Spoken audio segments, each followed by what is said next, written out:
সপ্তম শ্রেণীর প্রিয় শিক্ষার্থীবৃন্দরা, আমি আশা করি তোমরা সবাই ভালো আছো। যে যেখানে আছো নিরাপদে আছো, ভালো আছো। আমিও ভালো আছি।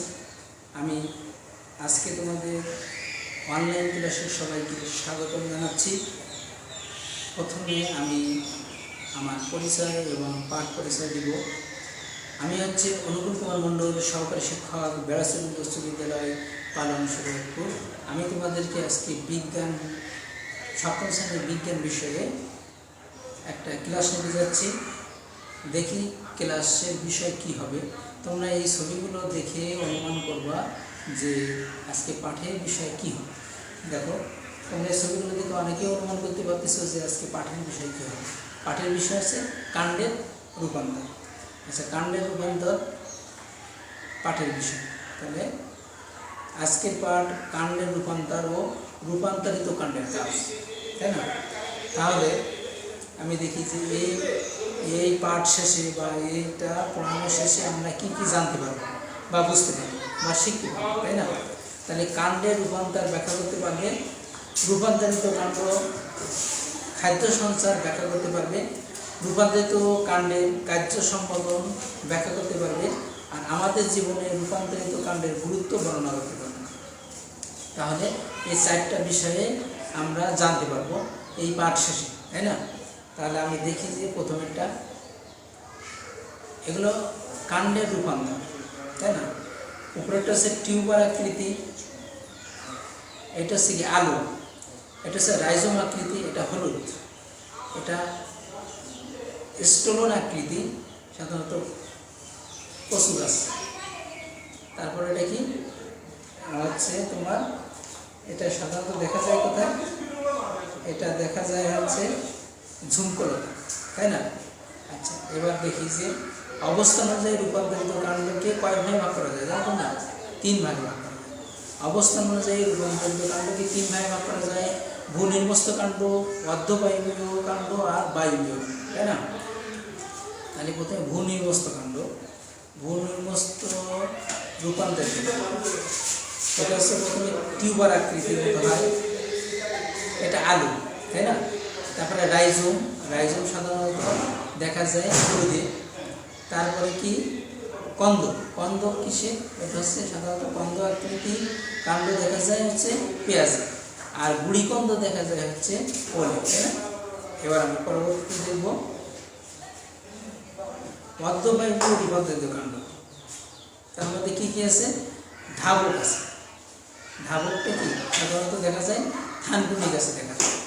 তারপরে এটা কি বক্রধাবক। তোমরা 26 পৃষ্ঠায় 5 থেকে 7 যারা এই ক্লাসে অংশগ্রহণ করেছো, তারা 26 পৃষ্ঠায় সপ্তম শ্রেণীর বিজ্ঞান বইয়ে 26 পৃষ্ঠায় পাঠ 5 থেকে 7 এখানে বের করলে তোমরা মিলিয়ে নিতে পারবে যে আমি কোন বিষয়ে ক্লাস নিচ্ছি এবং এই বিষয়গুলো বইয়ের সঙ্গে মিল করলে তোমাদেরকে মনে রাখতে সুবিধা হবে। তাহলে ধাবকটা হচ্ছে কি থানকুনি, তারপরে বক্র ধাবক হচ্ছে কি কচু গাছ দেখা যায়, তারপরে হচ্ছে অফসেট, এটা কি কচুরি পানা দেখা যায় অফসেট, আর এটা কি, এটা হচ্ছে ঊর্ধ্বধাবক। তাহলে এই অর্ধবায়বীয় রূপান্তরিত কাণ্ডকে 4 ভাগে ভাগ করা যায়: ধাবক, বক্র ধাবক, অফসেট আর ঊর্ধ্বধাবক। ঊর্ধ্বধাবকটা সাধারণত দেখা যায় যে বাঁশ, তাই না? এবার পরবর্তীতে দেখবো আমরা বায়বীয় রূপান্তরিত কাণ্ড। বায়বীয় রূপান্তরিত কাণ্ডকে আমরা 4 ভাগে ভাগ করতে পারি। প্রথমেরটা হচ্ছে কি,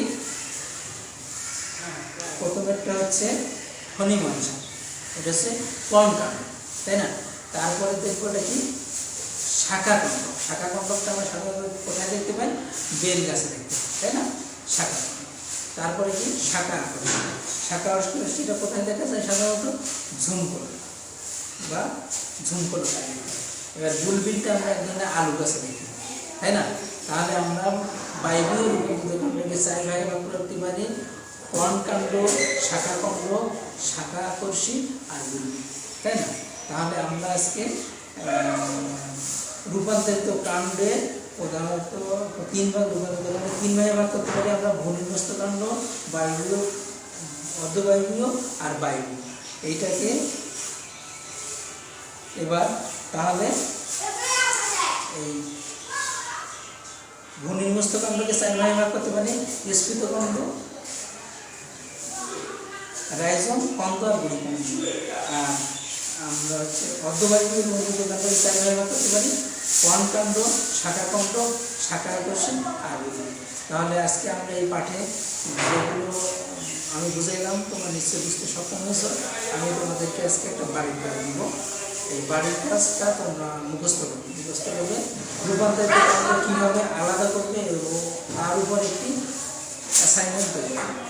রূপান্তরিত কাণ্ড কীভাবে আলাদা করবে এবং তার উপর একটা প্রতিবেদন তৈরি করবে, মুখস্থ করবে, তারপরে তোমরা খাতা নেবে, তাই না? তাহলে আজকে তোমাদের এই পর্যন্ত। সবাইকে ধন্যবাদ। ভালো থাকবে, সুস্থ থাকবে।